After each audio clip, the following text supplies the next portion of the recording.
Yeah, my name is Breyton Paulse, currently a ex-retired rugby player and just love cycling.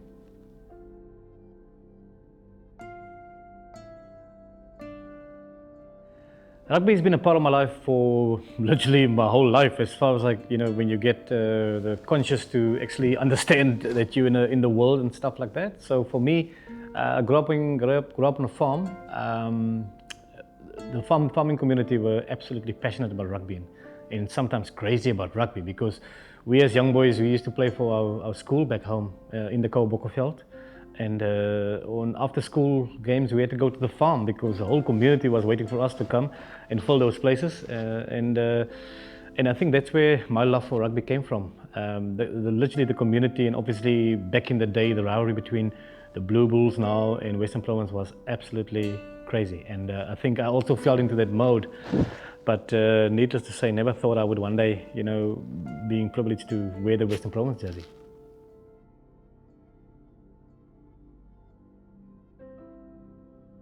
Yeah, obviously after school I joined Maties, obviously to come and study. But in my case, things worked out the way obviously it had to.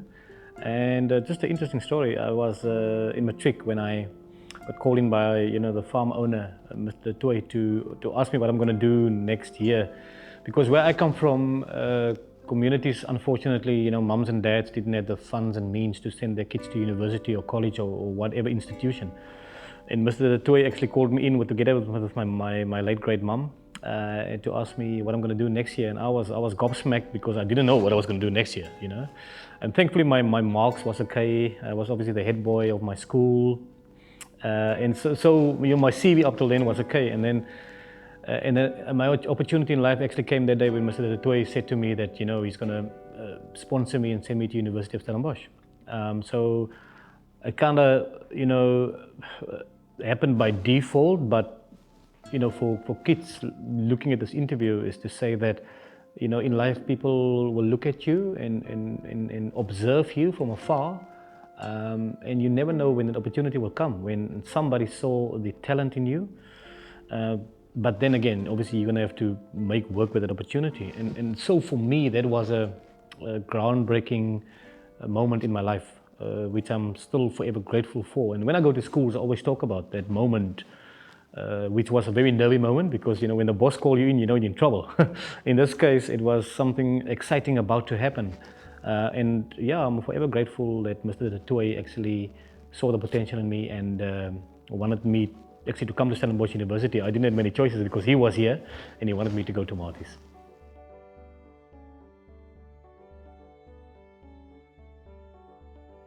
Ja, ek dink jy weet baie van die plaasseuns veral, ons almal het altyd na skool gaan saam rugby speel, cricket speel, sokker speel, ons het alle sporte gespeel. En ek dink wat lekker was van daai tyd is dat as ek nou daaraan terugdink, ons was absoluut vreesloos. Die ouens het mekaar moeg geduik en daar was nie reëls gewees as rugby gespeel het byvoorbeeld of sokker gespeel het nie. En dit was baie goeie oomblikke en goeie herinneringe wat 'n ou vandag nog met jou dra.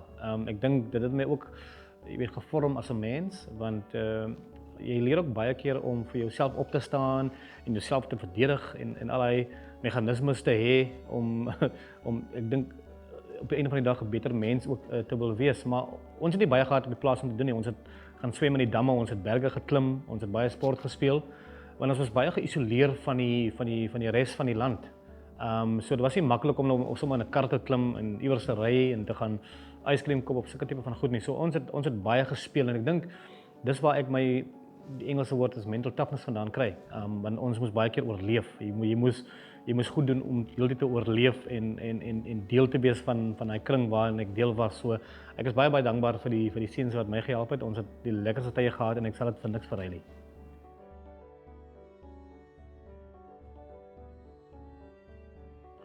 I think I'm one of those guys who don't want to, talk about the successes, but I tell you one moment that was crucial for me when I obviously became a Springbok. It's hard. I always say to people, it's hard to stay on top. To get there is a little bit easier, but once you get to a certain spot, you want to try and be there for as long as possible. And obviously in my time, it was difficult for me, the profile as a player, because I was small, and back in the day, South African rugby coaches, let's be honest, didn't want to pick small players. And I mean, these days I claim that I'm the chairman of the little men. So I remember the '99 World Cup when Coach Nick Mallett was very reluctant to pick me, and at some point he had to pick me because I was knocking on the door, and I think the media pressure also got to him because I was scoring a lot of tries for the Stormers at the time, and eventually I got my chance. But then I went to the World Cup, obviously very excited and very grateful, but then I was holding back that whole World Cup. Basically it was it was a long 8 weeks. And then towards the end of the World Cup, unfortunately, we lost against Australia with that Larkham drop goal. And then we had to go play against New Zealand, the third playoff. And I think for me, that was a crucial moment. I literally just broke into the mold of the Springbok setup, and I was really enjoying what's about to come, very, very young still. And I think that game for me was very important to almost like revive my career and to say that whoever coach will take over, that I'm still here, And yeah, it was very significant because we played against a hell of a team, All Black team, Tanao, Manga, Jonah Lomu, Christian Cullen. Those were absolute legends of the game and some great players at the time. And I scored the only try, and I remember Percy Montgomery had 2 drop goals, and we won the game only just, but that was one of the greatest New Zealand teams ever. And I think that moment for me was quite significant because I had to almost like reinvent myself to say that I want to play 50 tests for my country, not just 5 or 6 tests. So that was a very, very crucial moment in my career where I almost knew that I had to go out and prove myself again after becoming a Springbok. And I was very young still, early in my Springbok career. I think I played like 5 tests. So I'd like to speak about that because for kids, boys and girls listening or viewing this, you have to innovate yourself all the time, and there will be setbacks, and it's how you deal with those setbacks is going to make you a better person and ultimately a better sports person.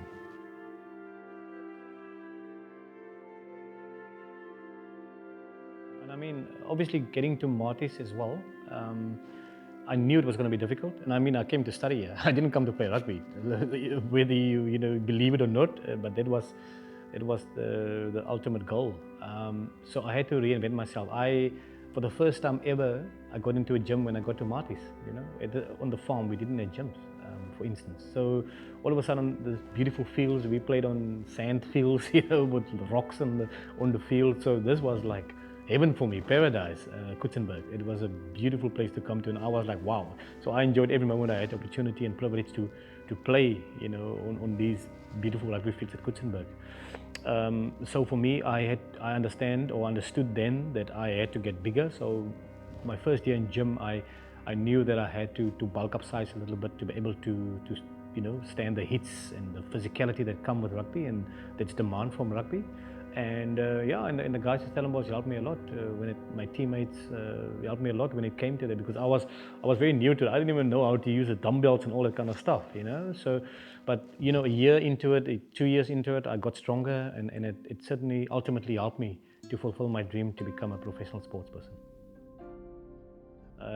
I was very fortunate then to obviously play with greats like Chester Williams and Tinus Lanier, and I mean, those guys were groundbreakers. They were the real groundbreakers on how to fight that stigma that players of color also need opportunity. And I will always be grateful for them. And at times it was difficult, and I had many a conversation with the late great Chester Williams about it. And at least we could talk about it. And I must say, he inspired me to take the baton and took it to the next level. And obviously, fast forward many years after, for me, it's so nice to see the likes of the Jason Colbys and Kurtley Arendse, and these so-called small guys get an opportunity, to see Akulisis, players of color, who's there on merit. And it's because of, those late greats who fought for it, and to make sure that at some point we're going to get to a point where everybody is equal and merited in the team, not because of religion or color or whatever it might be. And I was part of the struggle, and it was a hell of a struggle. But even today, I can only thank Rassi, ex-teammate of mine, for taking the responsibility and accountability to almost went against the norm, to say that he's going to give people opportunity and people who deserve it, because these guys got track record. So there was a big silent fight behind closed doors, but I'm very my heart's very warm to see what's happening today and how it unfolded and continue to unfold. And if you look at the landscape of South African schools rugby, how beautiful it is, where it doesn't matter what color, everybody's getting together for the same cause, and the values of rugby also, I think, are bringing people together without having their differences, or respecting their differences and cultures and where they come from, and make it work, especially in the rugby scenario on the field. And it's a beautiful thing when it works, and we've seen it with the Springboks as well of today, how diversity and all these challenges that we face can bring people together. No, I never really stopped it. I only kept it for special occasions. And the flick-flack, never forget when I made my debut for the Springboks in GQ, like we call it these days. Back in the day, my whole family were there. It was obviously a very proud, exciting but nervy moment. So my whole family flew up. The farm owner and his family also came. So I was never gonna fail that battle on that day. There was a lot of emotion obviously coming out of you. There was a lot of adrenaline coming out of you, because this is the moment that every young boy who wants to become a Springbok live for and work for. And I knew I also had to pay my school fee, so to speak, to get to that moment. And it was such a wonderful moment when I got the call to say that I'm going to play for the Boks. And obviously you can imagine the enthusiasm and the excitement that it went with me throughout that week. It happens to be that it actually went well for me, because we played against Italy, and at the time Italy was struggling a little bit, and thank goodness on the day the ball came to the right side. I was number 14, always on the right wing, and I scored my third try, and then the emotion just took over. And I must say, for a few seconds I didn't know what I was doing, and the farm flashback just came back, because all of our boys who played in the farm, we could all do flick-flacks and Kouebokkeveld, or whatever you want to call it. And at that moment when I scored my third try, I just went like, wow, this is such a moment. And I did the flick-flack, and only after I did it, I realized, what the hell did I just do? But the emotion, and there were those flashbacks where it took me to my farm days, where we were playing with with the ball on ground fields and sand fields, and just trying to have fun. And so it was almost like a dedication to my time on the farm. So, and then obviously afterwards, some people wanted me to do it, and especially the old Tannies and Umis, when they get me, they said, "Breyty, you must stop doing that thing. You're going to break your neck," But again, I kept it for special occasions, and especially at Newlands, when we beat the Bulls, or when I played for the Boks, we beat the All Blacks. I do it because it was huge and special for me.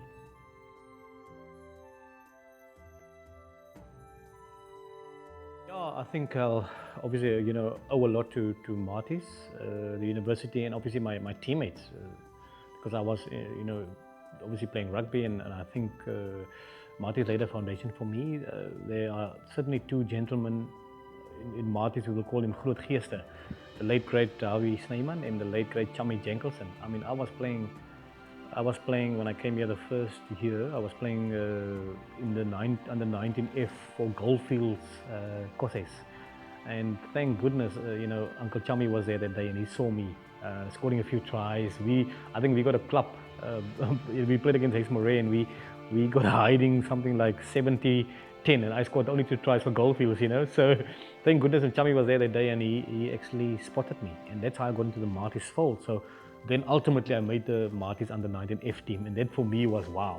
I couldn't believe how I sneaked into the Maties setup. So I'm forever grateful for what those gentlemen did. And when I played my first game for Maties first team, it was Derby who gave me the opportunity. Obviously I first played Victorians, and then for Maties, but Derby Snyman was very instrumental. And then eventually I went with him also to Hong Kong for the Springbok Sevens, after he obviously left Western Province and Maties and went to coach the 7 Springbok. So he was an unbelievable mentor for me at the time as well, and he also understood where I came from, and needed to have somebody to speak to in those moments when you feel you stagnated and not progressing. And Derby was that guy for me as well. But forever grateful for those two gentlemen, and you always obviously thank them in the actions that you do, and I was very lucky to play for the Boks for a very long time, and that's why Maties was instrumental in preparing me for what's to come. There was really good moments because I think when I eventually came into the under 19A Maties team, we had a wonderful team. We had guys like obviously Bob Skinstead, Wayne Mann on the other wing. We just had some wonderful. Stephen Brink was a captain. Just to mention a few guys. I mean, it's years back, so you can't remember everybody's name. But we had such a wonderful team, and we used to win most of the time. So it was a really cool time in my career as well, because obviously the higher you go, the more pressure you get, and the more you exposed to a lot of other stuff that goes on. When you play for Western Province and Stormers and the Springboks, you're obviously more in the public eye as well, and how to handle that is another debate for another day. So with Maties, we had some wonderful games at the Kouebokkeveld Stadium. We had some wonderful victories, some sad losses too at times, but with all my teammates that I played with, each and everybody I learned from a lot. And I think, those kind of memories, the bus trips that we had to take, the end of year functions that we had, and just the camaraderie of rugby as such it was a pleasure to be part of.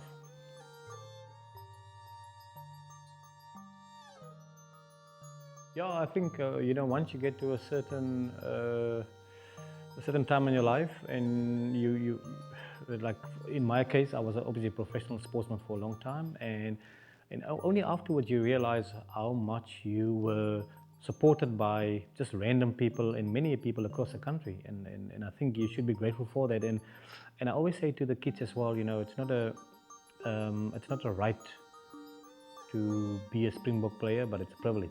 And for me, certainly, it was a massive privilege. I got to see the world. I got to go places that I never thought I would go on my own, and I made some wonderful friends through it. And I think because of that, I had to give back. And where I come from, my school is Kouebokkeveld. When I can, at least once or twice a year, I try and go there, and I try and raise funds for them, or try and get stuff for the school done, so kids can benefit from that. Our latest project at the school was a wonderful sports facility, like a multi-million rand sports facility where kids can go play sports, it makes my heart warm.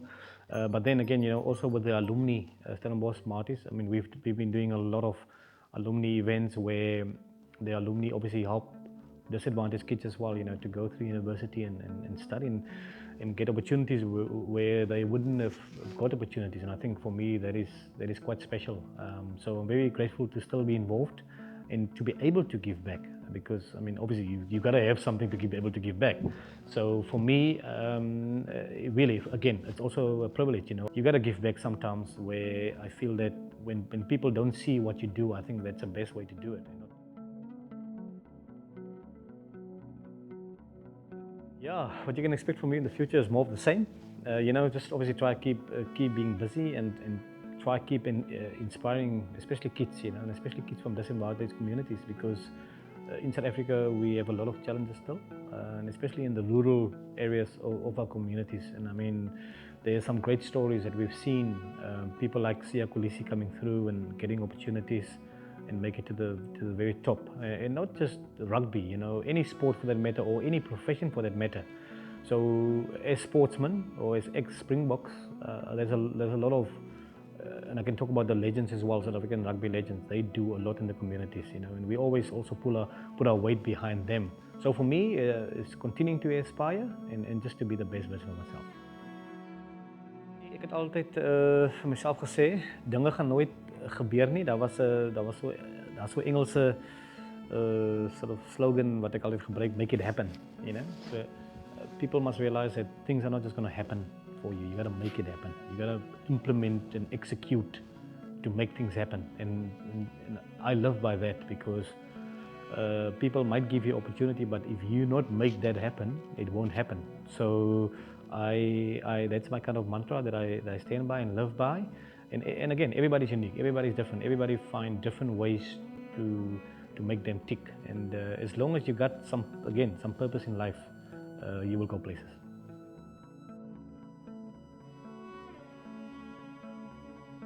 Once you have a connection with a place, and once you have a place that gave you a lot of compassion and a lot of love, you always come back to it. And even though Sometimes we obviously have to commentate on some of the Varsity Cup games.